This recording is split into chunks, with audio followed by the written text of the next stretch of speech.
We are live. We are doing it tonight. We are all over it. We are all about everything tonight. We're going to give you some sports updates. We're going to talk WNBA, and we're going to talk a lot about Major League Baseball. But first, got to tell you, hang in there. Watch the rerun of this show. Watch it going. I know there's almost no one online right now because we just started. But we're going to get into it in like a minute or two when everyone here is ready for me to go live. I'm very excited about tonight's show. We have a lot of information about Major League Baseball, and I want to bring up a question about the WNBA, and we'll be starting with that. A big question, actually, something I'm hoping that we get a lot of opinions about once we start getting into the people on the show. So, first things first, I'll get into a little bit of baseball. We'll talk a little bit of WNBA, and then we'll talk about baseball midseason awards. First, wanted to make sure that everyone heard about the new home run derby during the All-Star break rules. Nathaniel is here. All right, Nathaniel. Um, the oh, nice. Thank you for the thank you for the Cardinals jersey. I have a Milwaukee Brewers hat, so I'm playing both sides of the fence here, but Christina gives everybody a cheer. Okay. So I don't know if you heard, but they are updating the home run derby. It is first round and semifinals will be 3-minute rounds, 40 pitches, one timeout, 3 bonus outs. Every swing is a home run or an out, and then a 425-foot home run in the bonus period earns a 4th bonus out. So you can get additional outs, if you will, in the home run derby. In the finals, it'll be a 2-minute round, 27 pitches, 1 timeout. Same bonus rules apply. So I guess you get 3 bonus outs. And then if you hit a 425-foot home run, you get a bonus out. So like if you hit, I don't know, two 425-foot home runs in the bonus round of the home run derby, you get 2 bonus outs. And then the competition is first round. There's 8 hitters, top 4 advance. Tie is broken by the longest home run in the first round. We're going, hey, footballer Nick's here. Hey, footballer Nick. So we will end up in a tie for first place again. So you both will be receiving a box of cards. So thank you for a good month of June, guys. Look forward to what we're doing in July. We'll have the same kind of contest in July. And then after that, I might change things up. But staying on with the home run derby, the semifinals will be bracket style 3 versus 2, 4 versus 1, based on first round home run totals. So it's based on home run totals. And then the final will be top 2 face off. So as I said earlier, I don't know if everybody was here and could hear what I was saying, but the home run derbies changed slightly. The first and semifinals, you're going to be away in July. Nathaniel's going to be away in July. So we're going to have all new people, hopefully. Hopefully Nuke will be on. Maybe he'll stay around. Let's see, maybe a surprise show tomorrow. I don't know. I doubt it. And footballer Nick Nathaniel's going to be out of town too. He's going to away camp. But the home run derby rules, first and semifinals, they're 3-minute, 40 pitches. There's 3 bonus outs. Every time you hit a 425-foot home run in the bonus round, you get an extra out.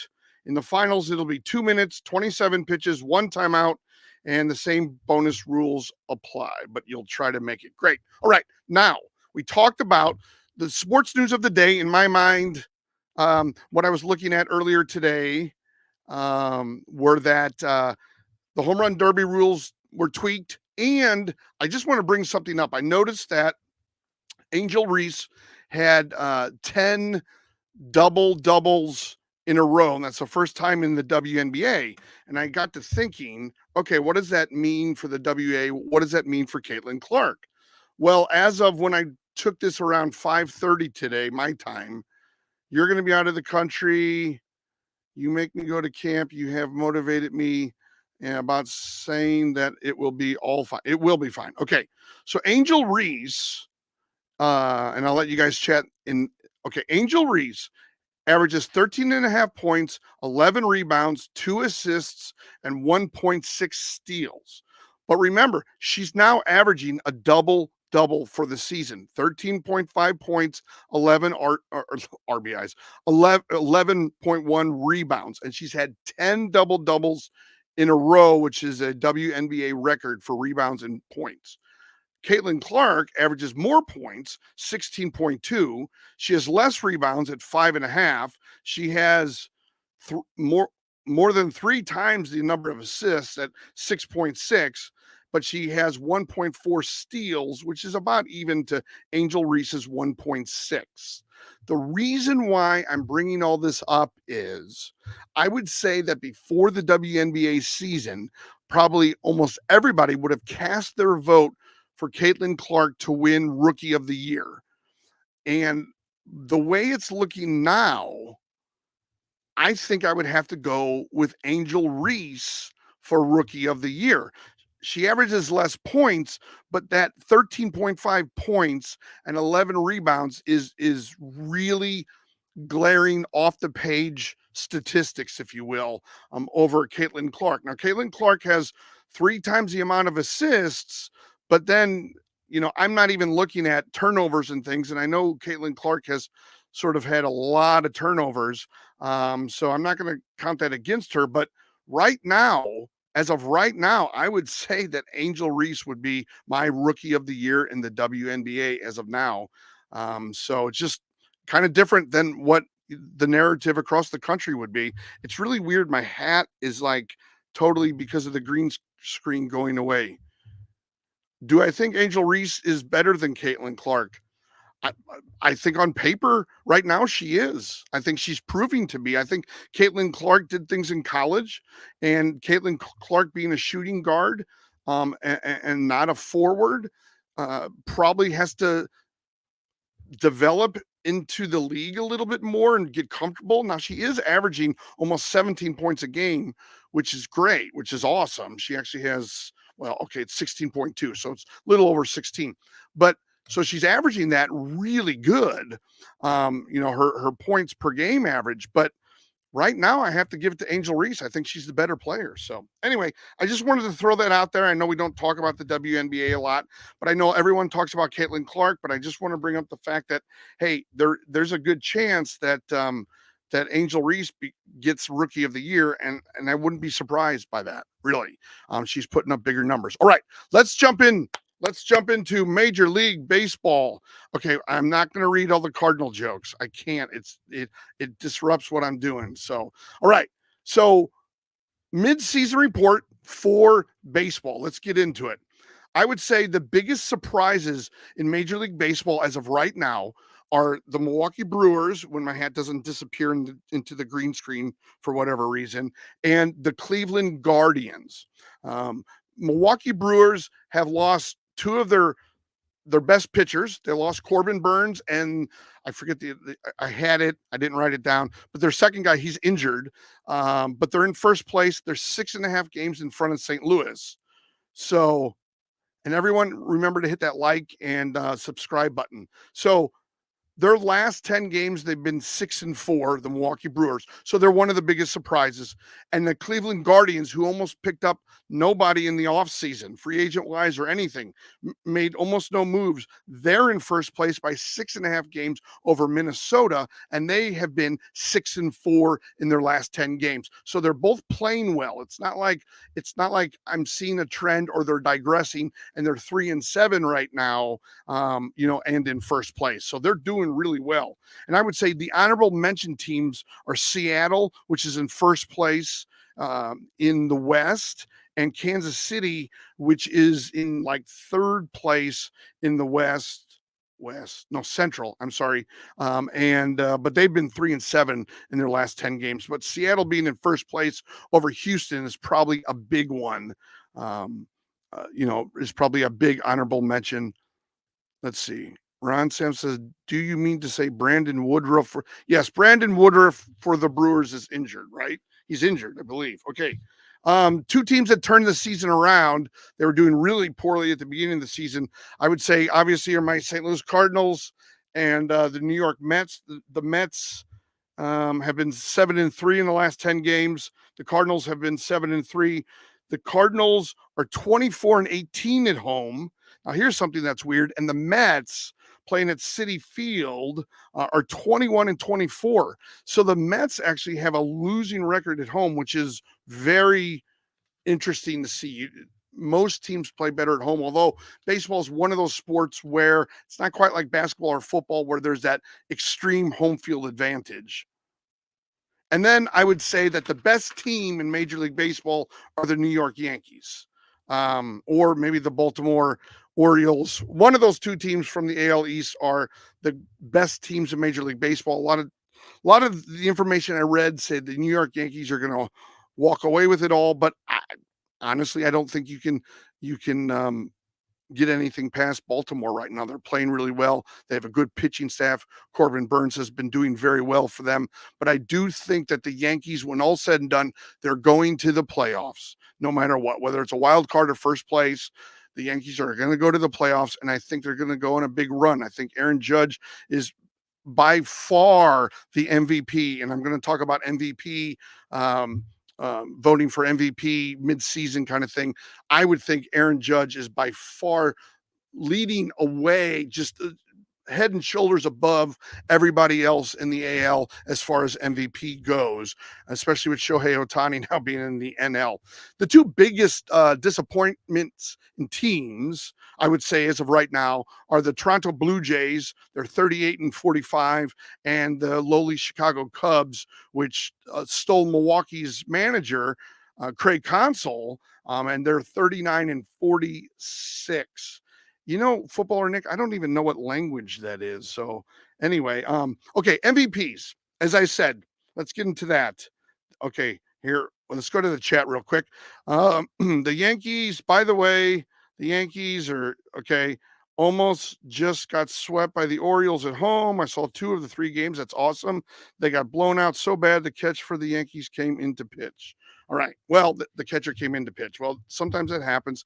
It's still right before the All-Star break. I think the Yankees have a solid team. I think they have a strong Rookie of the Year candidate. I think Aaron Judge is going to be, unless he gets injured or something, he's going to be in the talk for MVP.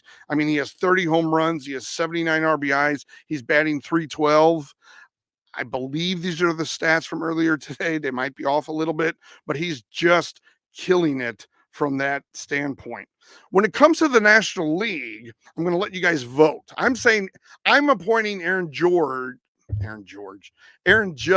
as the MVP in the American League.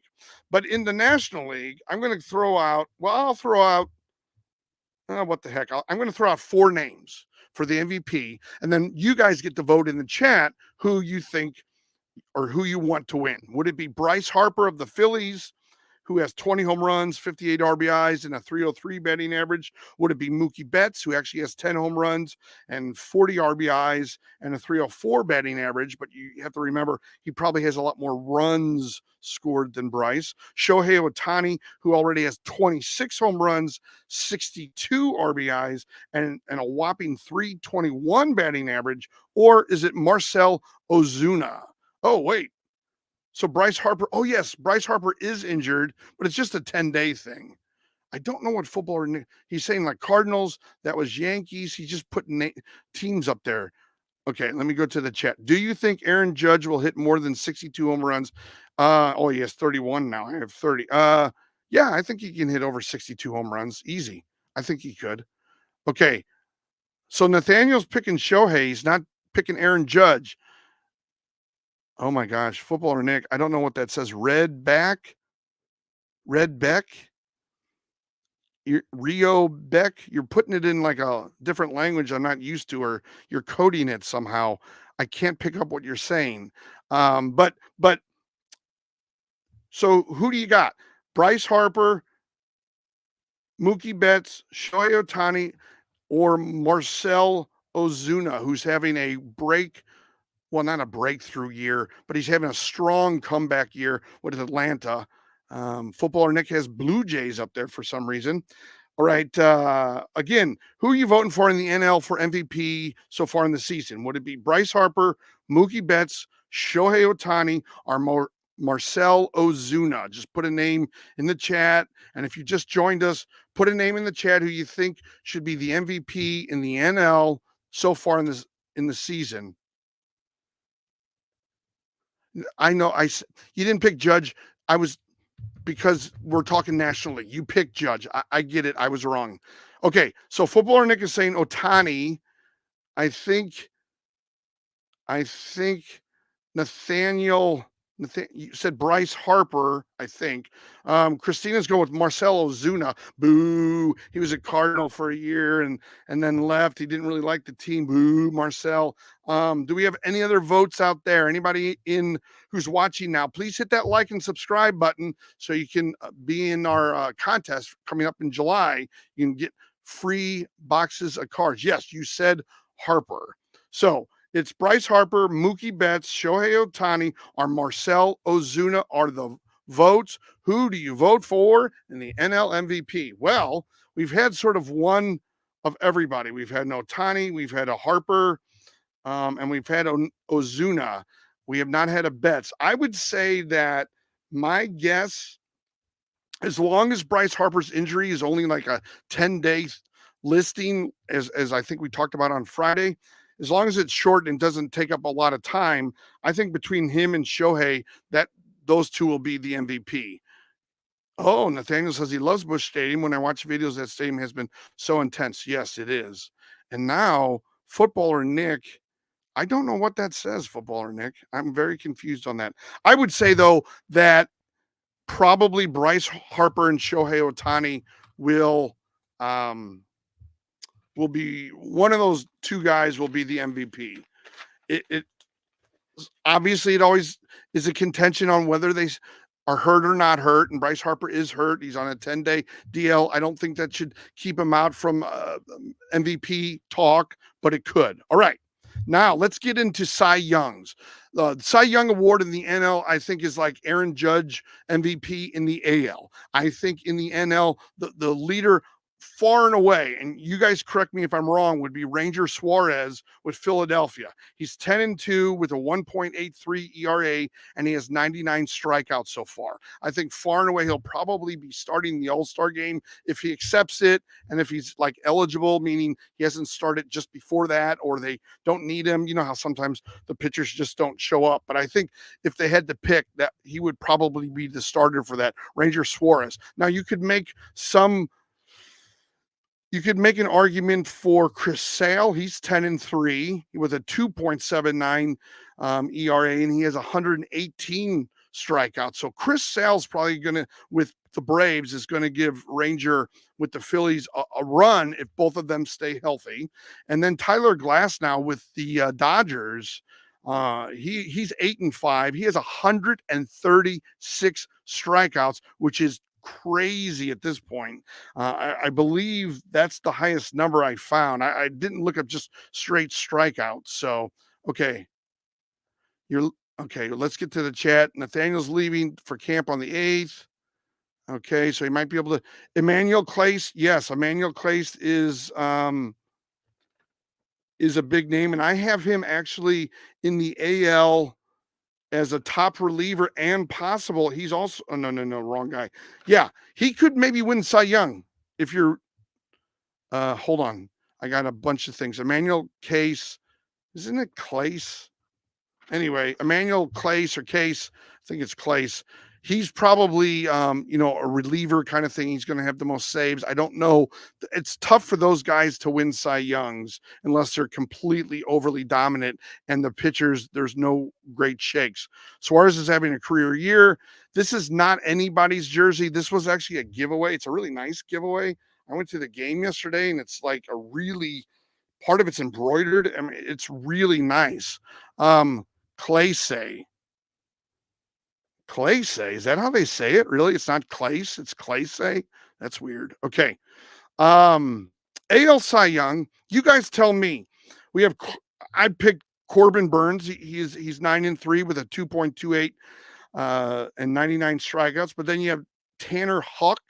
He's 7-6, but he has 105 Ks and a 2.67. You have Seth Lugo with Kansas City, who's 10-2.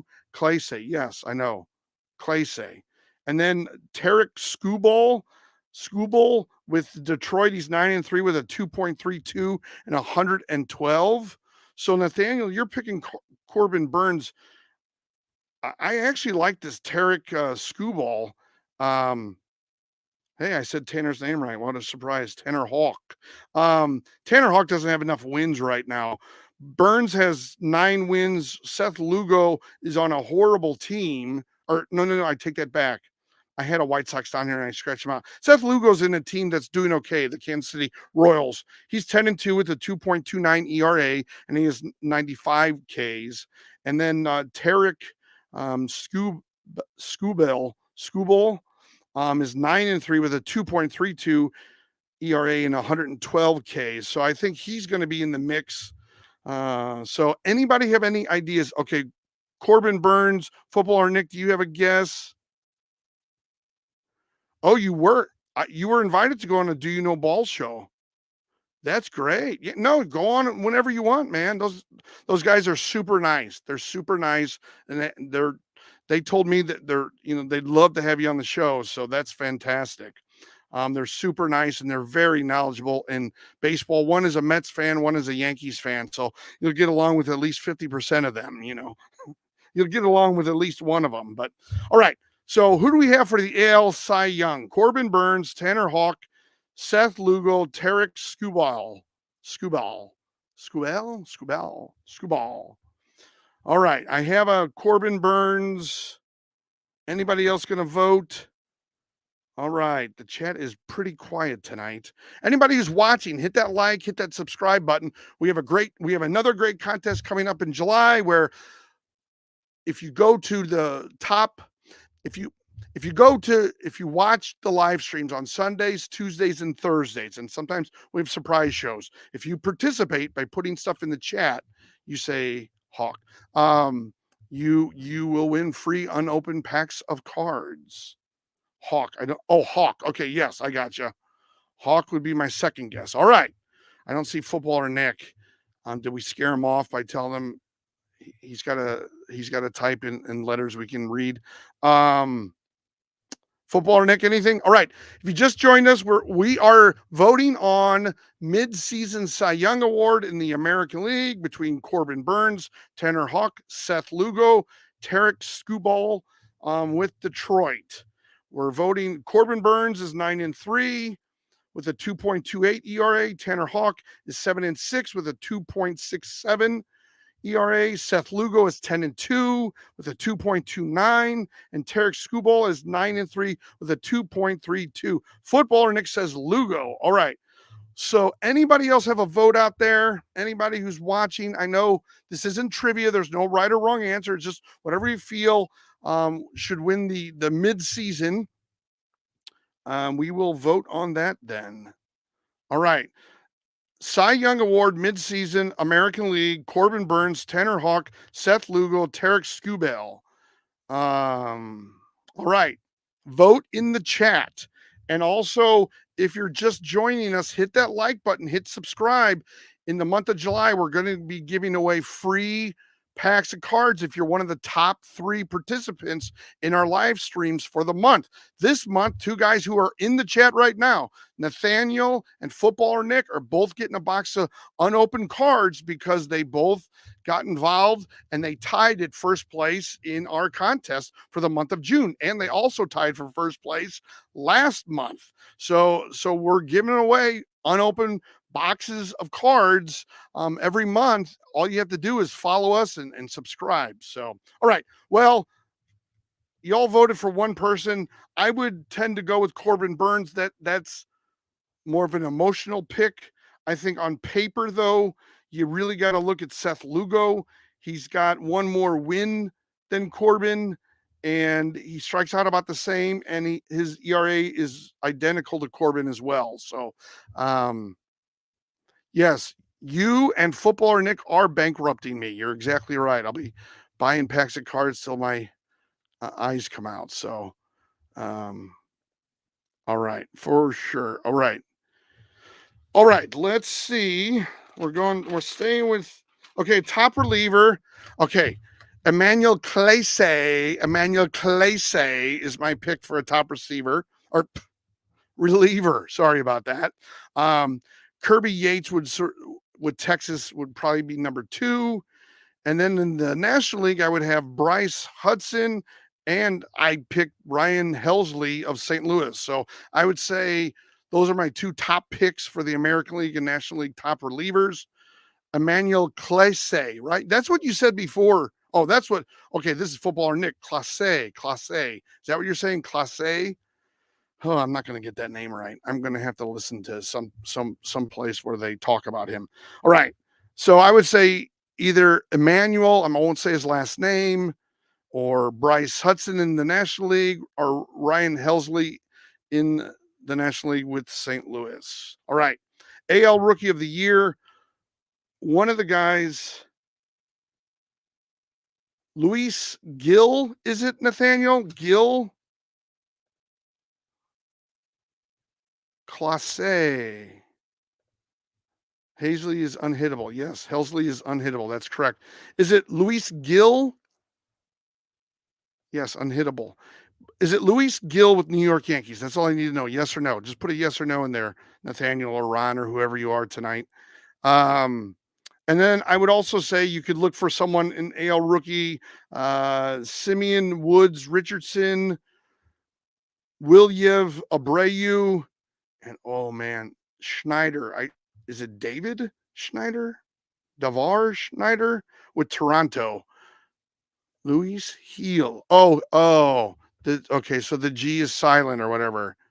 I call it Gil, but you say it like that. So it's Luis Heel. Okay, Heel. So you say like the Spanish pronunciation. All right.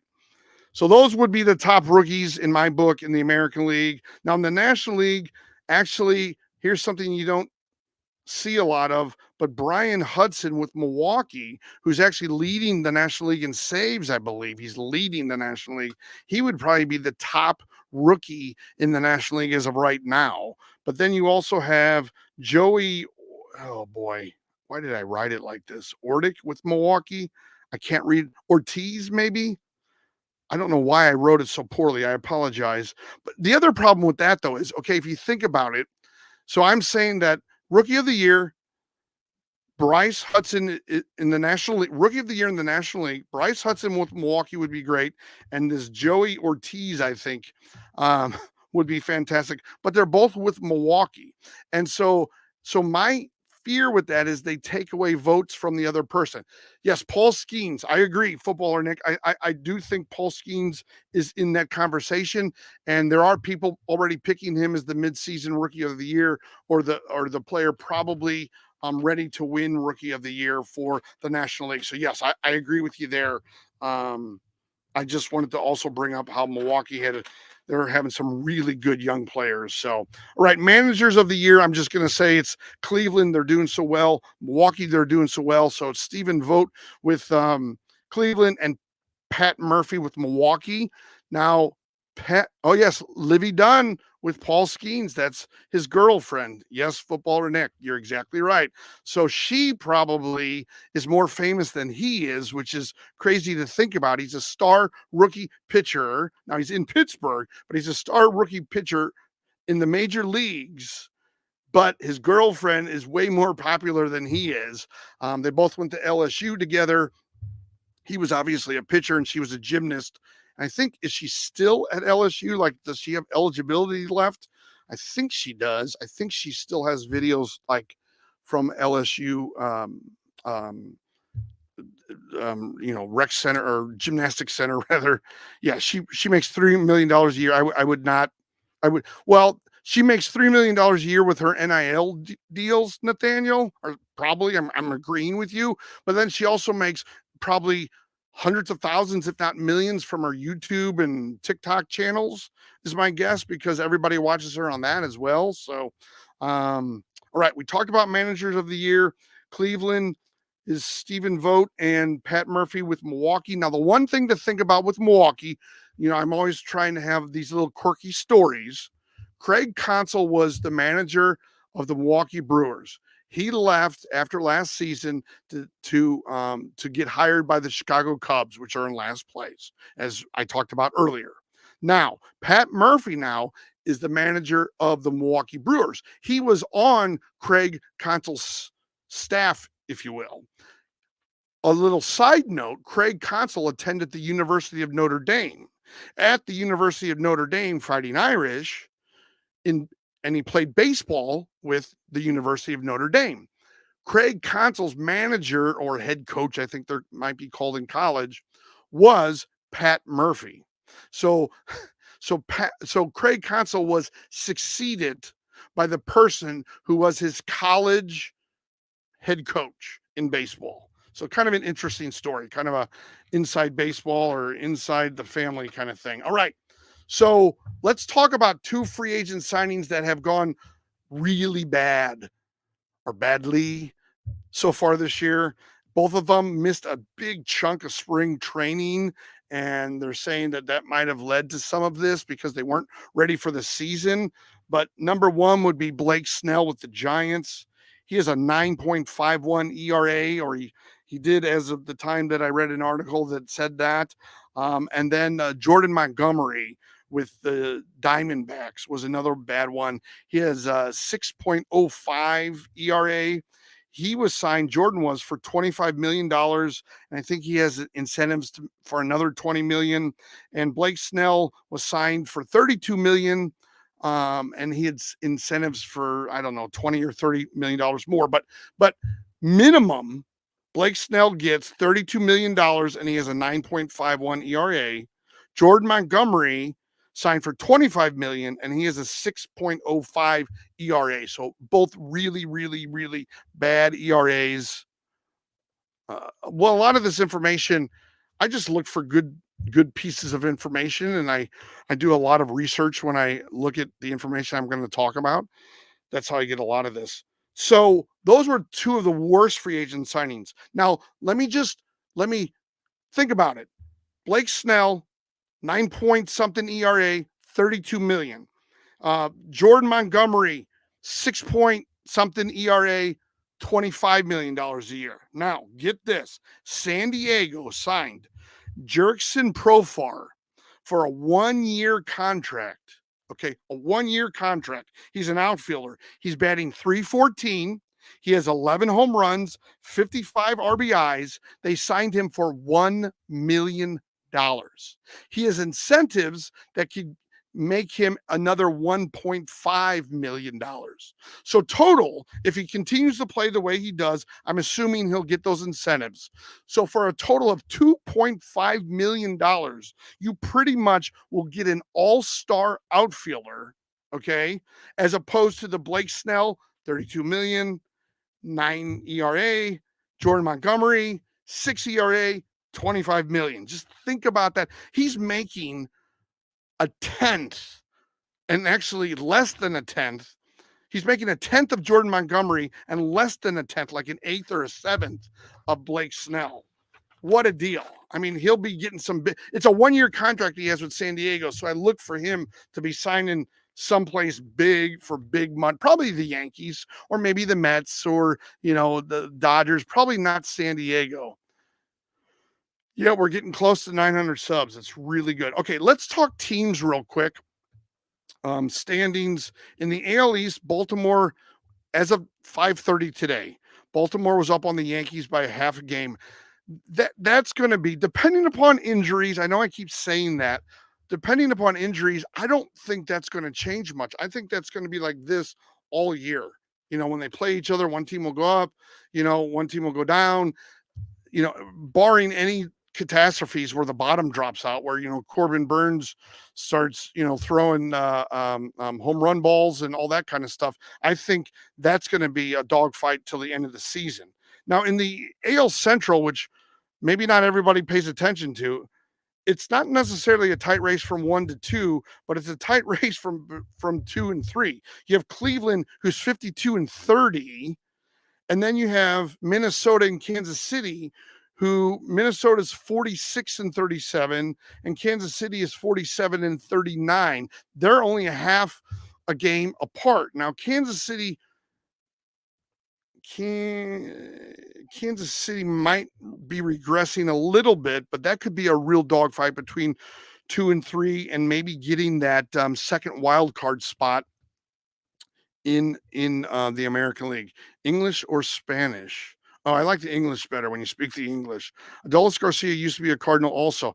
Alcantara also, you know who else was, and I brought this up, Nathaniel. Yeah, Adolis Garcia was a Cardinal. Sandy Alcantara, however you pronounce it, was a Cardinal, and Zach Gallen was a Cardinal as well. So they gave away a lot of talent, especially in pitching, and a Rosarina. Cleveland is having a fantastic season.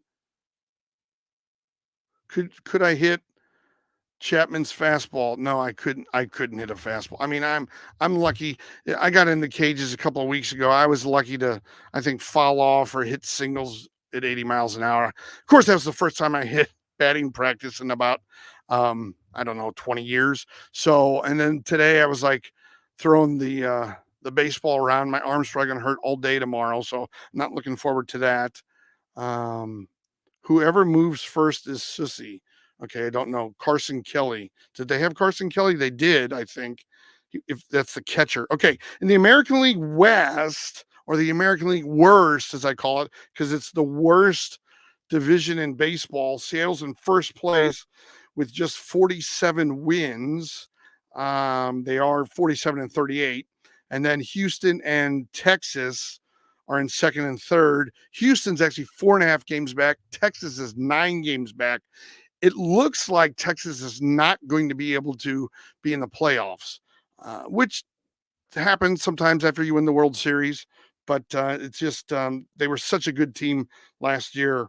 In the NL East, it's really Philly and Atlanta, but Philly's just running away with it. They're 8 games in front of Atlanta. So I don't really know. I mean, that might get, if it gets closer, that'll be a big deal. But if it stays at 8 games, they're going to run away with it. Now, in the National League Central, Milwaukee's in first place. They have 50 wins. They're technically the second worst division in baseball because they have the second worst number of wins by their first place team. The Cardinals are 6.5 back, and Paul Skeens and the Pittsburgh Pirates are lurking at 3 games back of the Cardinals, or 9.5 back of Milwaukee. So I actually think St. Louis and Pittsburgh might be in a dogfight for one of these wild card games, because right now, if the National League ended, my Cardinals would not make the playoffs, because in the NL West, the Dodgers are in first and San Diego is 8 games back, but they have 46 wins. San Diego's in second place with 46 wins. Atlanta's in second place, as I said. They have 46 wins. The Cardinals, who are in second place, only have 43 wins, so they would not make the playoffs. So it'll be interesting to see if they can start turning their season around. The American League Worst, yes. I sure will miss the quality. I don't know if I have any quality of jokes.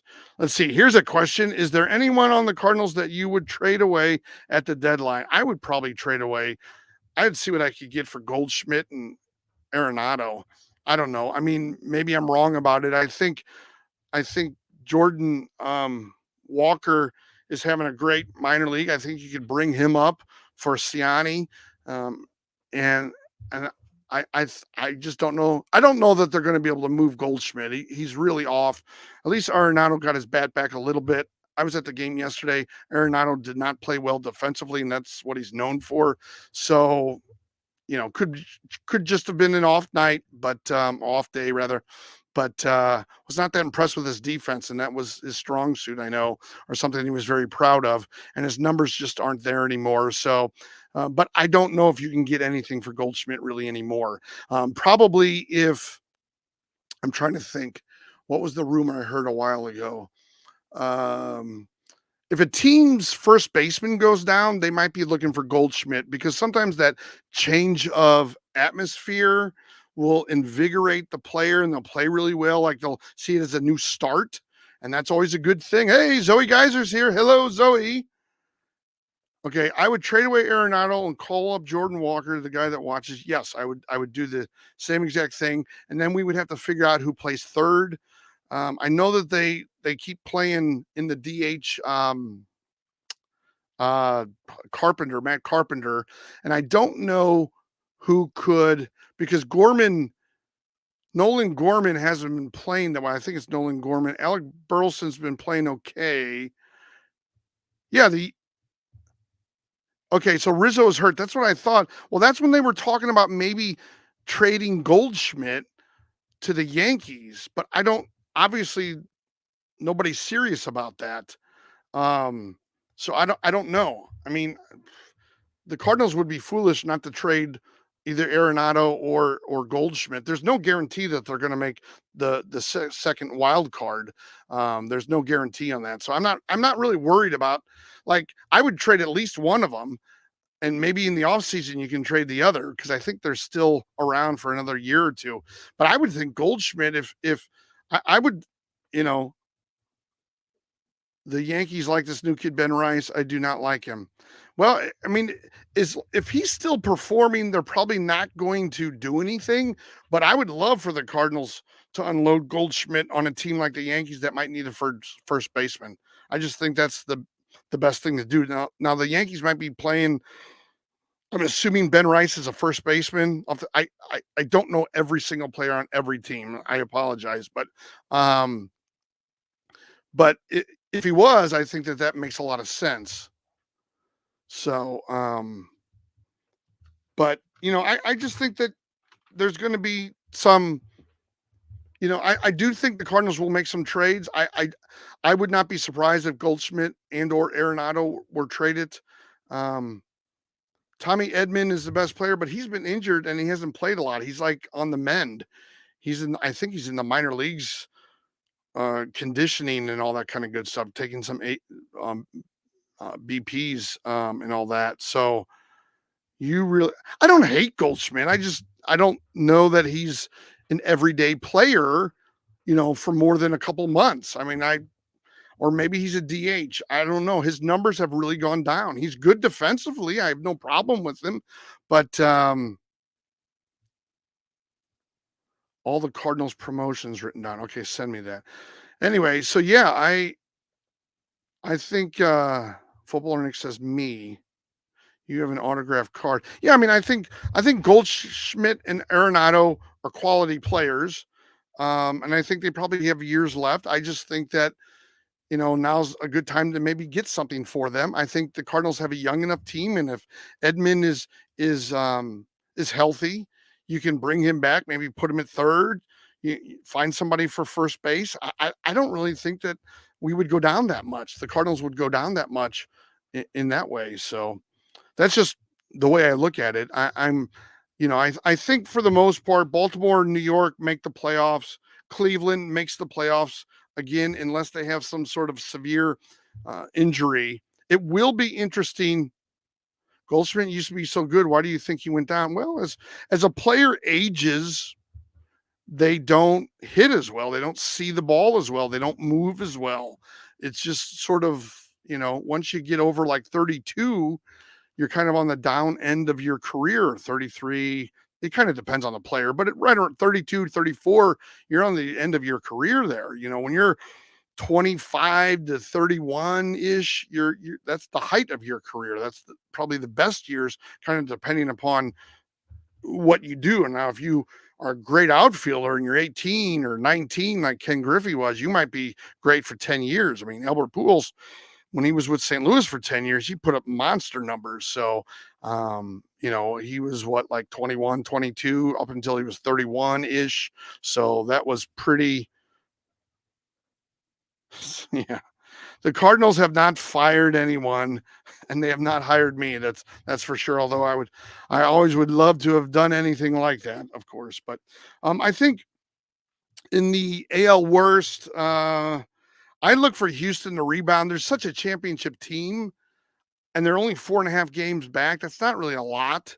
When I see these 8 and 6.5, I get a little nervous, but I think Houston's going to start playing better. and I think they're really going to push Seattle. So it'll be interesting. I mean, I would kind of put my money on. Well, not that I would put my money on it, but I would think that Houston could probably overcome Seattle in the AL West. Philadelphia has a big 8-game advantage. I think they'll probably hold on to it. Again, as long as Bryce Harper isn't out for more than 10 days that they put him on, I think they're going to be fine. They're a very solid team.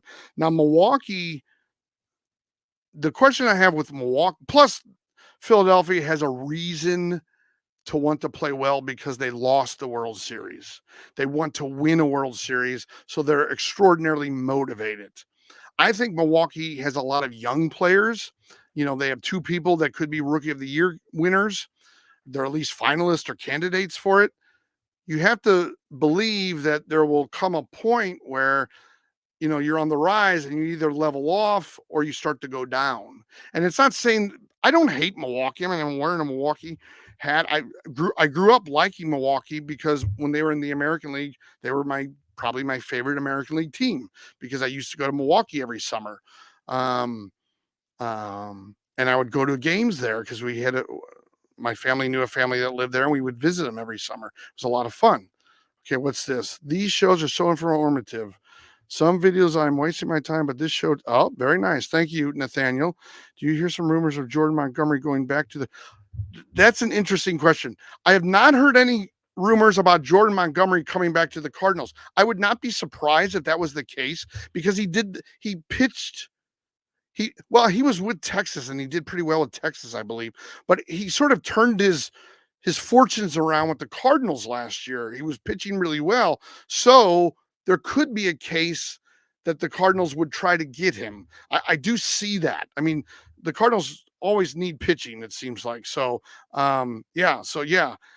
I do believe, I've not seen that article, but I would believe that I could see where the Cardinals would get him, especially if he's doing poorly. They might be able to get him for not much, like a 5th round person or like the 3rd catcher, whatever it might be, or, considerations, whatever they call it, that kind of thing. I did read an article today that said the Cardinals would, I don't know that it was the Cardinals per se, but Footballer Nick, if you're still around, you might be interested in this, that the Cardinals might go after Tyler O'Neill because they need outfield help, but they have Jordan Walker in the minor leagues that they're not calling up. I don't understand that, why they aren't, but that they might go after Tyler O'Neill. So the only thing about that article that I was questioning was the manager and the Cardinals organization, well, especially the manager, sort of had beef. Like they did not get along in the media, Tyler O'Neill and Marmol, the manager. So I just don't know if that's going to be the case. Jordan Walker, he was on fire last year, I think, in the minors, but he's doing it again in the minor leagues. I don't know why they're not calling him up. They have people now playing in the outfield. Well, they have people playing on their team that are batting under 200. And they have Ciani playing right field yesterday, and he was batting like 220 or something. So I don't know why they don't bring him up. I don't get that. He's playing really well. Now would seem to be the natural time to bring him up to the majors to get that little boost of offense that they might need. Their offense has been lackluster for at least 5 to 6 years. They really haven't had anybody since probably Ozuna left. He had decent numbers, not great. I think it was like 25, 30 home runs. He didn't bat too great. But they just haven't had that since. And you got to have it in your outfield, people that can hit. So anyway, that is my assessment of midseason. On Tuesday, I want to take a look at quarterbacks in the NFL and fantasy, and this is going to lead to a lot of questions. We are having a Sideline Fans Fantasy Football League, and I will give you all that. What are the odds we have a surprise show tomorrow? Probably very small because I have to make golf balls all day, Nathaniel. So I don't know if I can take myself out of the little machine that I put the balls together with my hands and I make them. I put the dimples in with the top of this pen that has, a hole in it. And no, I don't know. For a Monday, I don't know. We'll see. But July is the start of a new contest. if you have if you haven't already, although it looks like our viewers are down to our normal 4, but if you haven't already, hit that like button, hit that subscribe button. We have a contest in July. We've had it for the last 2 months. Nathaniel or Ron Sampson won it, tied last month, tied this month with someone named Footballer Nick, who tied last month and this month, and a bunch of other people. So we're going to be giving away packs of cards. If you come in first, you get a box of cards unopened. I'm not, they're all brand new. They're in the pack, they're in the wrapper. And, I send that to your house. Yeah, Nuke did not come. Since I won't first, can I have golf balls? Do you want the golf balls instead of the cards, Nathaniel? Just let me know. I can send you golf balls. Yes, I saw Ellie De La Cruz. I didn't realize Ellie De La Cruz is 6'5".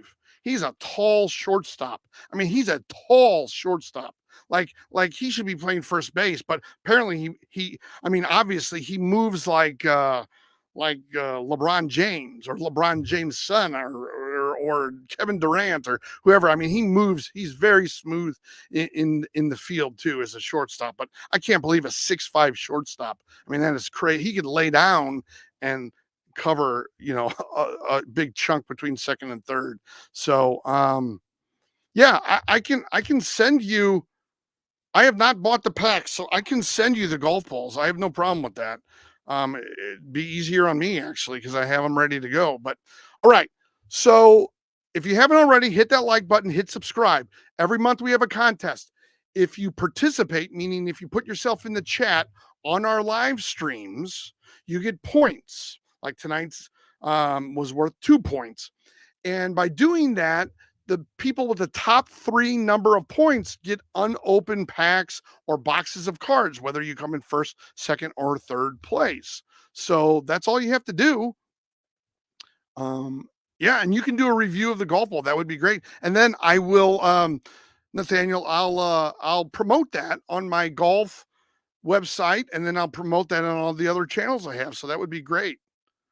Do I have Rhino 305 merch? No, I was thinking about it, but right now I don't. Only because it costs so much. Like it would be like printing on demand, which is not that inexpensive. Like it would be, $40 for a shirt, and I would make $3. It's not worth it at this point unless I have like 50 people that want shirts. So anyway, this is it for tonight, guys. Thanks for watching. We'll be back Tuesday at 9 p.m. Eastern. I know Nathaniel wants a surprise show. I don't think we're going to be having it tomorrow. But again, we have that contest. Hit that like button, hit that subscribe button, and get in on the chatter back and forth. All right. I'll see you guys all on Tuesday. Take care.